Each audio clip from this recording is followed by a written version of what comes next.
Thanks అండి నరేష్ గారికి. ఈ సందర్భంగా నేను కూడా మనవి చేసేది ఏంటంటే 26 ఒక్క నిమిషం సార్ సార్ సార్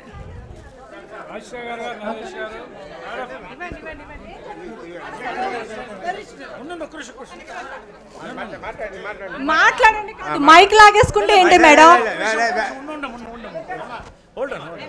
కాదు అసలు ఇది బాలేదండి, నాట్ గుడ్. మీరు ఇప్పటి వరకు ఏవైతే ఆయన చెప్తున్నారో అవి మాకు ఈసీలో ఇంతవరకు ఎవరిని కలుపుకోకుండా ఆయన ఓన్గా చెప్పింది.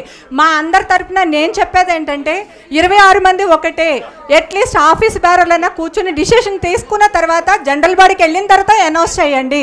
మీరు ఒక్కరే కాదు, మన అందరం ఒకటే. ఇది నా ఒక్కదాని అభిప్రాయం కాదండి, గెలిచిన మా వాళ్ళందరి తరఫున నేను చెప్తున్నాను. సారీ నరేష్ గారు, మీరు ఇలా చేయడం నచ్చలేదు నాకు. Thank you. హలో, మిమ్మల్నే. యోయో టీవీ యాప్ డౌన్లోడ్ చేసుకున్నారా? ఇంకా లేదా? మీ యాప్ స్టోర్కి వెళ్ళి వెంటనే డౌన్లోడ్ చేసుకోండి.